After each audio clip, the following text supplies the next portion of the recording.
চব্জি বাৰীৰ পাচলি ৰাউণ্ড অফ মাৰি আছে। আমাৰ ৰাউণ্ড অফ মৰা ষ্টাইল দেখিছে, পিঠিত নাই লোৱা কাৰণ ফুল টেংকি আছে, দাঙিব নোৱাৰে। Hello' everyone, good morning. মই নতুন ভিডিঅ'ত আপোনালোক সকলোকে স্বাগতম জনাইছো। আশা কৰো আপোনালোক সকলো ভালে আছে আৰু মোৰো ভাল। এয়া মানে দেখিছে একদম আচাৰ লৈ ৰ'দত দিব আহিছো।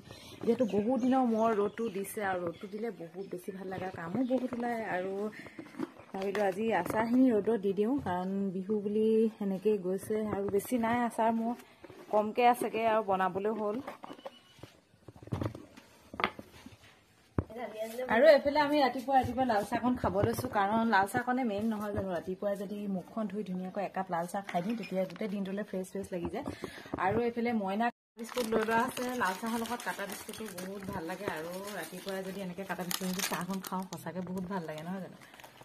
এইটো চকলেট ফ্লেভাৰৰ হয়। ইয়াত প্ৰটিন, আইৰণ, কেলছিয়াম 3টা গুণৰ শক্তি আছে আৰু আমাৰ মইনাই প্ৰায় এইটোৱে খুৱাওঁ তাই হৰলিক্স। আৰু খাব লৈছো একদম ধুনীয়াকৈ কাটা বিস্কুট আৰু চানা। এয়া কিন্তু দেই চানা মানে খাই নাইকিয়া হ'ল, এইকেইটা আছিলে বেয়া হৈ যোৱাতকে ন সেনেকে খাই পেলাওঁ আমি। আৰু এইফালে আপেল আৰু আটলাছ কাটি দিছো, মইনা খাই লোৱা। আটলাছ এয়া ঘৰতে লগা অকণমানি, খোৱা।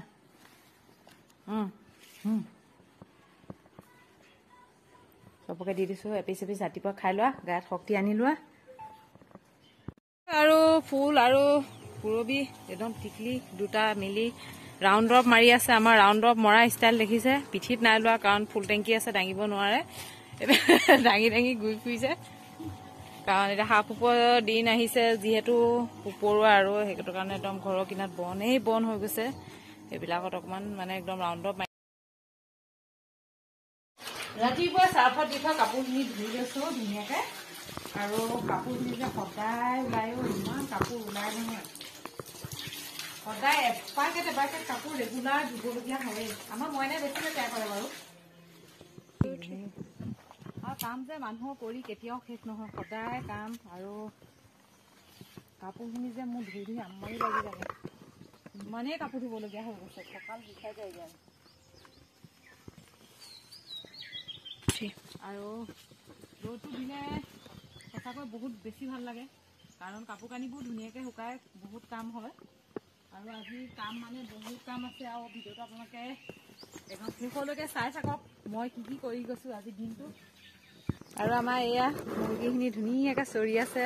এতিয়া মানে ৰাতিপুৱা টাইম এনেকৈ দৰ্জাখন খুলি দিয়া হয় ধুনীয়াকৈ এনেকৈ চৰিবৰ কাৰণে, আৰু নেট দি পেলাই এনেকৈ ধুনীয়াকৈ মুকলিকৈ সিহঁতি চৰিবৰ কাৰণে, কাৰণ বাহিৰলৈ ওলাই নাযাবৰ কাৰণে এনেকৈ ওপৰলৈকে বেৰি দিয়া হৈছে আৰু এনেকৈ চাং পাতি দিয়া হৈছে কাৰণ ইহঁতি ইয়াত উঠি অলপ মানে ইফালে সিফালে খেলা ধূলা কৰে আৰু খেলা বুলিয়ে ক'ব লাগিব। ধুনীয়াকৈ চাং পাতি দিছে, এবাৰ উঠে এবাৰ নাম।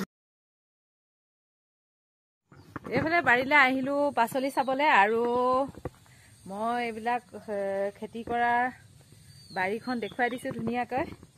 শাক পাচলি খেতি আমাৰ এয়া হৈছে ফ্ৰেঞ্চবিন খায়ে আছোঁ, এসাঁজকৈ ওলাই থাকে। আৰু ভেন্দি বেছি নালাগিলে কলি পেলাইছে আৰু ভেন্দি ৰুইছিলোঁ এলাইন একদম ইয়াৰ পৰা সৰি তালৈকে এনেকৈ ৰুলোঁ, কিন্তু ভেন্দি ৰ'লগৈ 4-5 জোপামানহে ৰ'লগৈ আৰু বাকীবোৰ নুফুটিলে কি হ'ল আৰু। তাৰপৰা এয়া মোৰ শাকনি বাৰী, এইখন মই নিজে হেন্দালি দিছিলোঁ, ইমান ভালকৈ দিব নাজানো, হ'লেও সৰুকৈ যেনে তেনে দি থৈছোঁ। আৰু এয়া তিয়ঁহ ধুনীয়াকৈ বগাই আছে, কিন্তু ফুল ফুলিছেগৈ আৰু এইফালে একদম পূৰা বগাইছে। আৰু দেখি কিবা এটা ভাল লাগে, নিজে কৰা শাক পাচলি যদি এনেকৈ ধুনীয়াকৈ উঠে, কিন্তু গুটি লগাকৈ নাই, ইমান ধুনীয়াকৈ হৈছে। দাংবডি ধুনীয়াকৈ লাগিছে একদম, দেখিছেনে দীঘল হৈছেগৈ আৰু ছিঙিবলৈ মন নাযায়। এনেকৈ ধুনীয়াকৈ যেতিয়া লাগি থাকে শাক পাচলিবিলাক বহুত মৰম লাগে, একদম ধুনীয়াকৈ কি ধুনীয়াকৈ হৈছে কাৰণ নতুনকৈ লাগিছে। এতিয়া নিচিঙো, এতিয়া ছিঙিব হোৱা নাই বাৰু, এইবিলাক কলি পেলাইছে একদম। দাংবডি বেছি নাই দিয়া, কমকৈ দিয়া হৈছিলে। আৰু আমাৰ নেমু এয়া দেখিছে, এই 2জোপা নেমু এয়া 12 মাহেই লাগে আমাৰ, মানে এইকেইটা ছিঙি হোৱাৰ পিছত আকৌ কলি পেলাবই, নেমু লাগিয়ে থাকে। আৰু ইয়াৰ অকণমান এতিয়া যিহেতু গোন্ধটো বহুত ধুনীয়া, কুমলীয়া নেমু যদিও ৰস ওলাইছে আৰু কুমলীয়া হৈ আছে, গোন্ধটো বহুত ধুনীয়া। আৰু তাৰে অকণমান ডাঙৰ চাই নেমু 2টামান ছিঙি লওঁ। এইকেইজোপা মই ৰোৱা নেমু গছ আছিলে, অকণমানিতে ৰুইছিলোঁ আৰু এতিয়া দেখিছোঁ ইমান ধুনীয়াকৈ লাগিছে নহয়।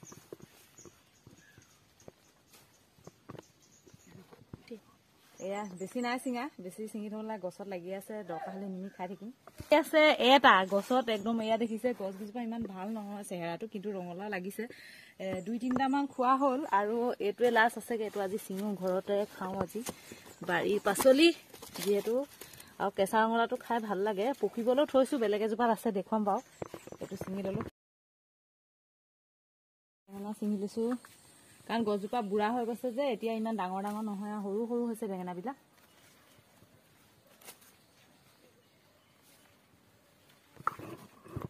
আৰু কণ বিলাহীবিলাক ৰ'দ দিলে ধুনীয়াকৈ পকে, দেখিছে কি ধুনীয়াকৈ। বৰষুণ দিলে বিলাহীবোৰ বেয়া হৈ যায়। এয়া ঘৰৰে কণ বিলাহী, আজি কণ বিলাহী চব্জি বনাব লাগিব।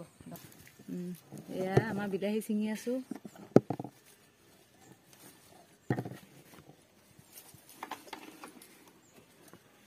টকা নাই, এবাৰ চিঙি চিঙি খাই থাকোঁ, খাই থকা হয়, ইমান বেছি নাই।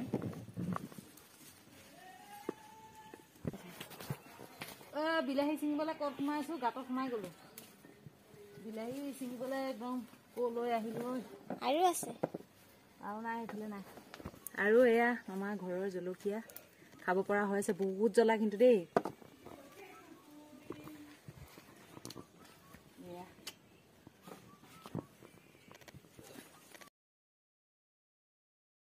কাম বন কৰি আজৰি হ'ল, যিহেতু ভাত বনাব টাইম হৈ গ'ল। আৰু এইফালে বাৰীৰে মধুসোলেং কেইটামান ছিঙি দিলোঁ, আমাৰ এইফালে মধুসোলেং বুলি কয়। আৰু দালি তেল মাৰোঁতে যদি মধুসোলেং দি দিয়া হয় খুবেই বহুত ভাল হয়, এবাৰ টেঙা টেঙা হয়, যিহেতু গৰম বেছি হৈছে। আৰু আজি টেঙা চব্জি বনোৱা হৈছে, বেছি দিব নালাগে, বেছি দিলে টেঙা হয়। আৰু এয়া বিষয় আমি প্ৰায় 2তে বনাওঁ। আৰু দালিখিনি মই এনেকৈ চচত বইল কৰি লৈছোঁ, কাৰণ কুকাৰত মানে সিজালে বহুত ঠাণ্ডা হ'লে বেয়া হয়, একদম পিছল পিছল হৈ যায়, বেছি সিজে। আৰু এতিয়া ফলা ফলা হৈছে, দালিটো খাবলৈ এনেকৈ ভাল হয়। আৰু চচত বনালে আমাৰ গেছ থাকিলেও গেছত বেছি বনোৱা নহয়, জুইতে প্ৰায়খিনি বনোৱা হয়। আৰু ৰঙালাওটো এনেকৈ গোটা গোটা ধুই লওঁ ধুনীয়াকৈ। পাচলি কেতিয়াও কাটি ধুব নালাগে, এনেকৈ ধুনীয়াকৈ ধুই ল'ব লাগে। ৰঙালাওটো কাটি ধুলে বেয়া হয়, আৰু এনেকৈ বাকলিৰ সৈতে ধুই পেলাই যদি কটা হয় তেতিয়া ভাল। ধুনীয়াকৈ এনেকৈ ধুই লৈছোঁ। এইফালে এয়া ভাজিকণ বহাই দিয়া হ'ল। আৰু আজি আমাৰ দুপৰীয়া ভাত চাত এয়া একদম বহুত চিম্পুলকৈ বনোৱা হৈছে। ঘৰৰ ৰঙালাও, কবি, গাজৰ এনেকৈ বনাইছোঁ।